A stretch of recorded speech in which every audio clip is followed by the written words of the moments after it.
We now invite you to join us for part 10 of the conference titled Global Unity, Together in Saving Lives, held on October 3rd, 2009 in Hong Kong.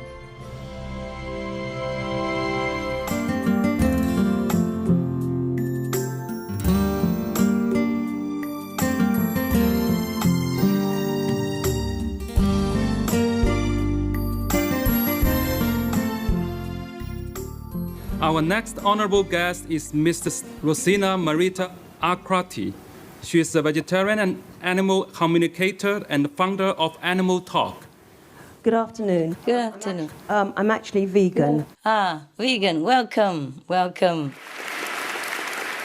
Yes. You cannot talk to animals and kill them or make them suffer. So you have to be all round. Right. My one question to you, Master, is very simple. Human slavery was abolished over 150 years ago. How can we end animal slavery now? Yes, madam. I ask the same question time again. By the way, for the audience there, just a little explanation. When Madame Maria say that she's a vegan instead of vegetarian, there is a little difference. I did not know the difference before. I thought vegetarian is vegetarian. But actually many people made vegetarian into a non-pure vegetarian diet. Like some people would say they are vegetarian, but they say they eat chicken, only chicken. And some people say they are vegetarian, but they eat eggs. And some people say they are vegetarian, but they drink milk, eat cheese or honey or something like that, and wear leather stuff. The vegan people are the purest vegetarians. They don't use any animal products. They don't even take honey. And they don't take milk. They don't have dairy products, any animal traces at all in their diet. And that is the difference. That's why Madame Maria said that I'm a vegan instead of a vegetarian. Understood now? The difference? Yes. Yeah. So smart. So smart. Now, to answer your question, Madam, it is, you're right, a form of slavery, isn't it? Our treatment, our horrible treatment of our fellow beings, the harmless, defenseless, innocent animals. It is heartbreaking to think about it. Today, we treat countless animal beings in much the same way and even worse, because they all face the cruelty of massacre and death. At least not all slaves have to be confined in such small cages that the animal people could not even turn around all their entire short, miserable, suffering, tormented life. So animal factories is beyond slavery, madam. It's a death row sentence marked since birth. Entire species of beings are seen as inferior and labeled as objects for buying, selling, torturing, breeding, abusing, and murdering at the end, in such a cruel way that make us humans the cruelest beings on the planet. And we should not be in that level because we are human beings. We are human beings. We should be humane. We should have compassion, love, and feelings for others, just as if it were ourselves. Put ourselves in the position of the animal people, then we know what we're talking about. Their God-given lives do not belong to themselves, but to the so-called owner and ultimately to the consumer. And we helped to create their misery. All of us, or most of us, until we awaken somehow by some good friend, some good situation, some urgent call somewhere. And then our merciful heart wake up saying to ourselves, oh no, this is not right. This is not correct. This is not the way I want it for our animals, for our co-inhabitants to be. That's not the way I want to treat the harmless, the innocent, the defenseless, the even benefactors to humans. The similarities that you mentioned about slavery are shocking. But worse still, worse than slavery, this is the most cruel practice that we humans never imagine that exists on our planet. Especially already 21st century, we had so many masters that graced our planet. Jesus Christ, Sakyamuni Buddha, Prophet Muhammad, peace be upon him, the Jain master, Mahavira, Guru Nanak, etc., etc. You name whatever religious leader and founder, they all taught us compassion and love. They all taught us to respect all beings as creations of God. So how can we end animal slavery? Well, we can look at history and study how human slavery was abolished. All it took was a change of perception, a change of heart. It's the same with animals. We must see them as the noble, precious, nobly endowed, feeling beings, as they really are, because they are. Some of their qualities we humans should even learn from. The loyalty of the dog, the selfless sacrifice of your pet when it comes to rescuing their family members or so-called owners. They would not mind their life. They would lay down their life gladly, anytime, for their loved ones.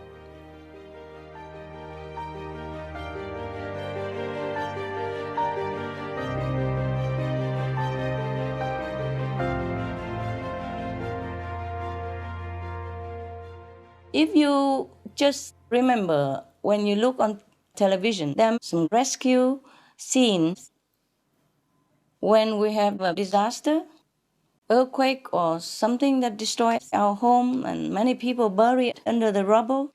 Many dogs are sent from different countries or within the countries to go there to rescue the humans. They're walking, running, barefoot, and they run into every corner on broken glass, on heated stones, under dangerous conditions, just to try to find the humans who survived under the rubble.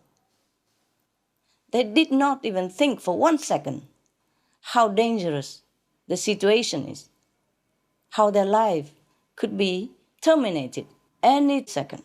They just concentrate on their mission to rescue human beings. Now, we humans sometimes think twice about that. I'm sorry if I have offended any of you. But dogs, for example, they never think. Never. They lay down their life any time for us. Now, if we humans think animals are inferior to us, I beg you to think again. We should respect them, love them, protect them, instead of thinking of them as inferior objects. Now, just 150 years ago, as you mentioned, Madam, human slavery was the norm. At that time, people thought that slavery was normal. So almost everybody owned a slave or two and treated them the way they wanted, even branded them with hot iron to make sure that everybody recognized they were privately owned slaves and not to be taken away or stolen or sold again. See, it was a normal thing to own a slave and to treat the slave as such, like an inferior object. Today, we are more civilized. Well, I hope, I think. Today, slavery is an atrocity. It's recognized internationally as a heinous crime. And the day will come when the same is true for animal slavery and massacring. But until we get there, we must be like the abolitionists and try to show others that animals are not here for us to abuse or to eat. They are here for their own purpose, designed by God, and deserve freedom, respect, and life, just like we do. Urge your government leaders to ban this cruel and harmful system as well. If we don't support slavery and want to get rid of it, we can start by getting rid of it in our own personal lives. If we don't support slavery, then we would choose no animal products at all. And if we don't support cruelty, then we will abolish all animal products from our lives. And if each one of us makes this humane choice to end the slavery in our own lives, then together we can abolish the entire cruel system that makes us less than human, that likens us to the so-called, we call them wild beasts, like the lion and the tiger. But the lion and the tiger, they eat when they're hungry only. We even eat for pleasure at the expense of the suffering, tortured, murdered animals. We call the lions and the tigers wild beasts because they are wild. They eat live animals. They chase, they hunt and eat live animals. Well, then we have to be different. If we want to call ourselves human, the children of God. Can you imagine? Would God do this? Would God come down here on earth and kill everything in sight, from the sky to the deep ocean, just to feed himself? No. Would God do that? Yes or no? No. No. Yes, if there is a God, would he do that? No. No. Okay. No, thank you. Thank you. Thank you so much. So we are supposed to be the children of God, like Father, like Son, no? Yes. If there is a God that we believe in, or there's a Buddha that we believe would come down here, God would never kill any animals to eat. God would protect them, feed them, love them. Is that not so? Yes. Yes. That is the God that we imagine that we would worship and trust. What kind of God goes around and eats everything in sight? And we would also run away because of fear and terror. Now, if we are the children of God, the disciples of the Buddhas, then like Father, like Son, like Master, like disciples, we must do the same. We must represent a God that is merciful, compassionate, loving, kind, protective to the weak, the innocent, and the harmless. Not only the animals are harmless, they are very, very useful to us. They are blessings to the planet.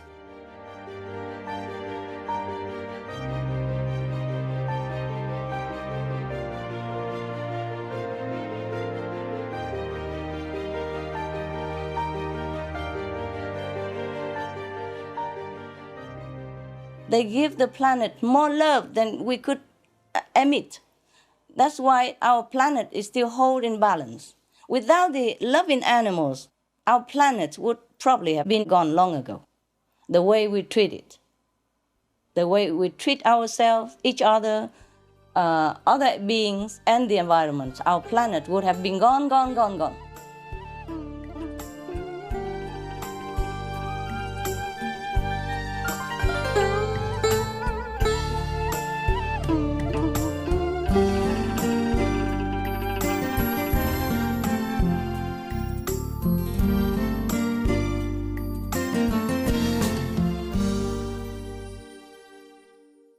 Supreme Master Ching Hai, vegan, is a world-renowned spiritual teacher, humanitarian, and artist.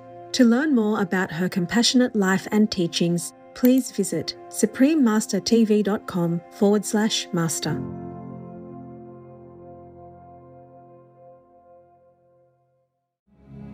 The most powerful daily prayer for any time and before meditation, which is the order from God, and Supreme Master Ching Hai shares with us by His blessed grace. We humbly worship, praise, thank, obey, and love God Almighty, the Most High, the greatest, for world vegan, world peace, and our soul liberation. We thank, love, praise the only Son of God, who is the ultimate master for our salvation. We follow the teaching of all the saints and sages. We thank, love, and praise them, who are the representatives of God for our spiritual elevation.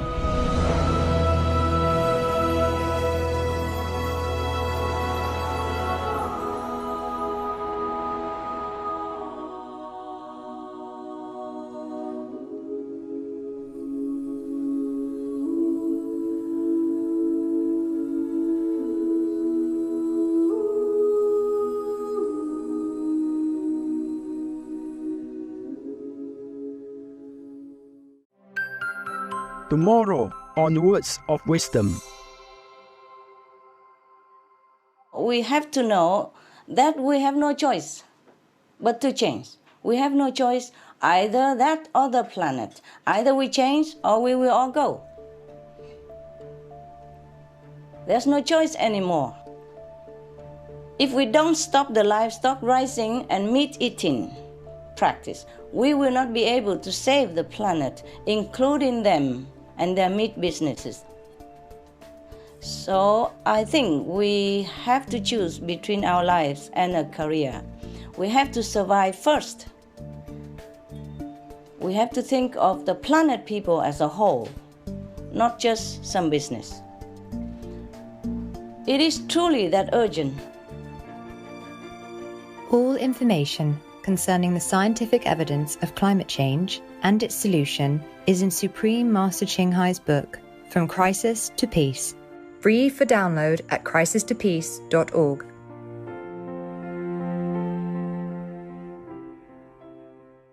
I've been a vegan for a very long time, and I believe it's the right diet for me. It's the right way of living for me. So if others are inspired that an athlete can be a vegan, I think that's great. Charlotte McShane, vegan.